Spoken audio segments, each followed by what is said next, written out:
Cat Who Wanted to Be a Monkey. Two funny stories about our tricky monkey. They are both about wanting the impossible.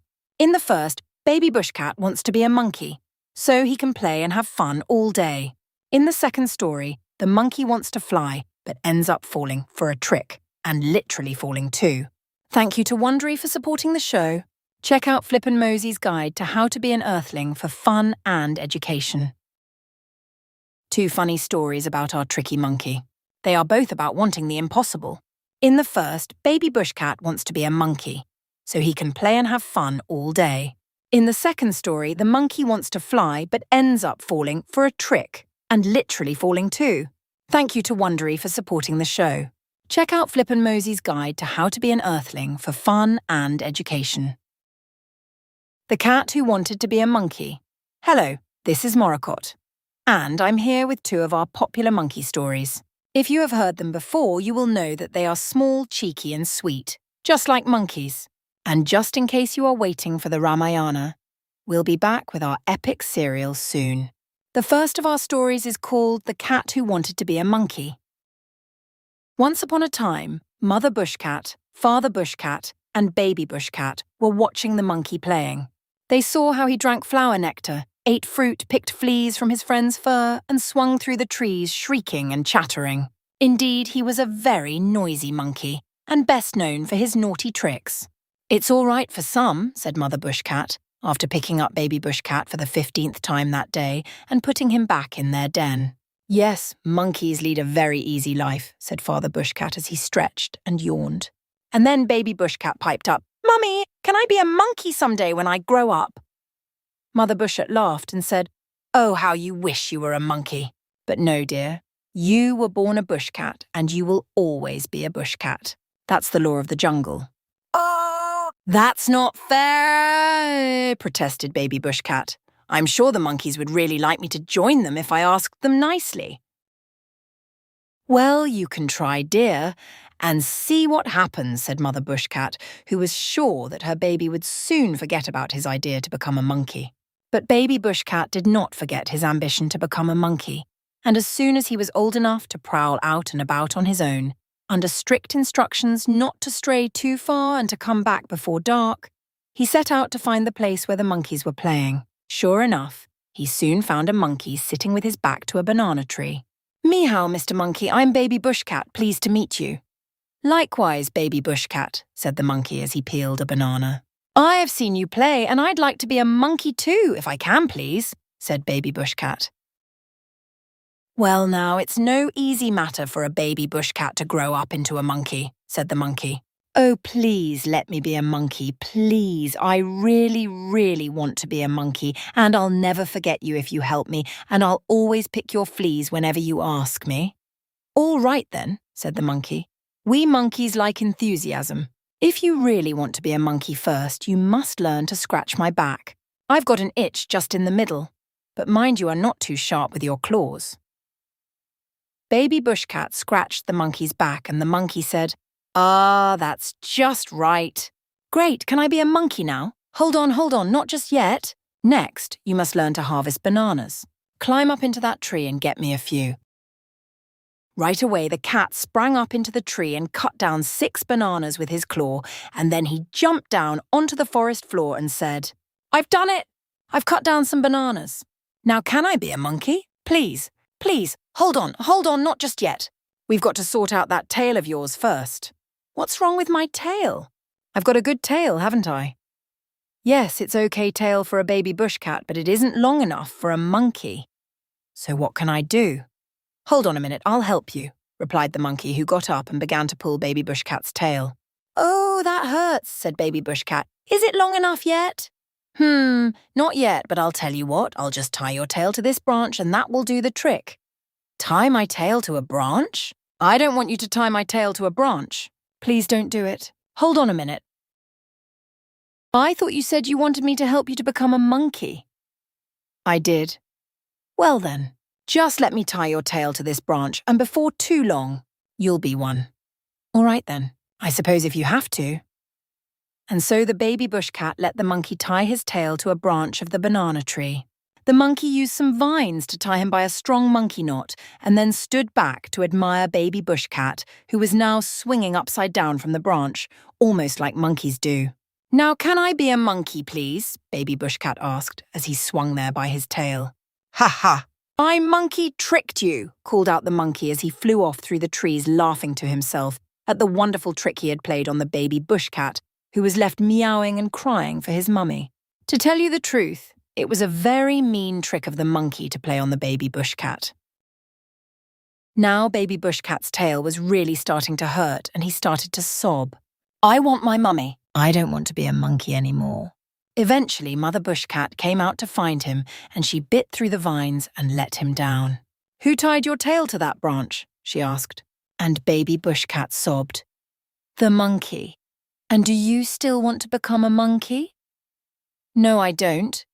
Because monkeys play mean tricks." "Well, you've learned a good lesson today," said Mother Bushcat. And from that day on, baby Bushcat wanted to grow up to be a bushcat just like Father Bushcat, which he did, and when he had his own babies, he told them to watch the monkeys and laugh at them, but never to try and be one. And that was the story of the cat that wanted to be a monkey. In a moment, I'm going to tell you another monkey story. This one's called The Monkey Who Wanted to Fly. But first, let's hear from this week's sponsor, Wondery. And now, on with our next story, which is called The Monkey Who Wanted to Fly. Now, as you know, the monkey was always playing tricks on the other animals. I've already told you about the time that he tied baby Bushcat to a tree by his tail, and he was always catching the other animals by surprise, making them jump with a sudden shriek, or sneaking up when they were asleep and pulling their noses. He thought that his tricks were very, very funny, but the other animals found him very, very annoying. And the biggest and proudest beasts, like the bear, the tiger, and the eagle, were most annoyed with him of all. "Growl," said the bear. "I wish I could bear punch him, but he's too fast and he always dodges." "Grrr," said the tiger. "I wished I could bite his cheeky head off, but he won't hang around long enough for me to eat him." And then the eagle, who was the king of the birds, said, "Bark! I'd like to pick him up by the scruff of his neck, fly high into the sky, and drop him into the ocean." "What a delightful idea," purred the tiger. "I like the way you think," said the bear. "Why don't you do it? It will be a service to animal kind." "I would," said the eagle, "but he hides in the trees where the branches are too thick for me to swoop down and catch him." And the bear, the tiger, and the eagle grumbled among themselves that nobody would ever catch that monkey and he would carry on playing annoying tricks until the end of time. Now a little mouse happened to be listening to the conversation of the three big beasts, and he squeezed up.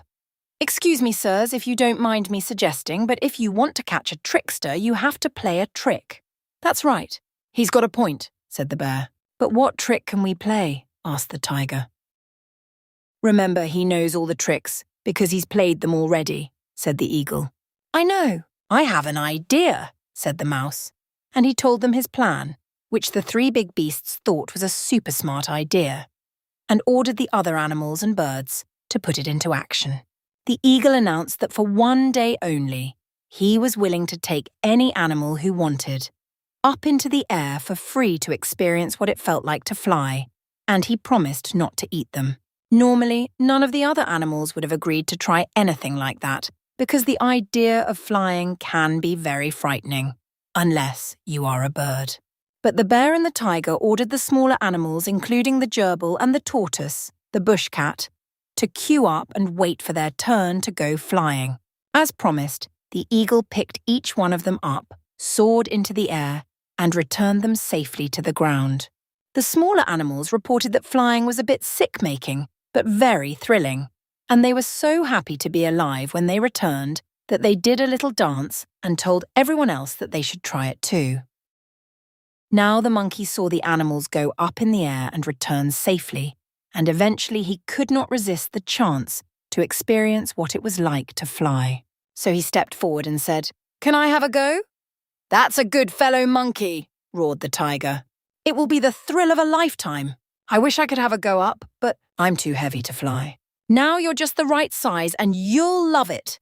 And then The monkey clung for dear life to the eagle's legs as the bird's great wings soared across the air-warm currents, over the tops of the trees, and out above the waves of the ocean. "Hey, I feel air-sick. Can we go back now, please?" asked the monkey. "Ha! Ha! Tricked you!"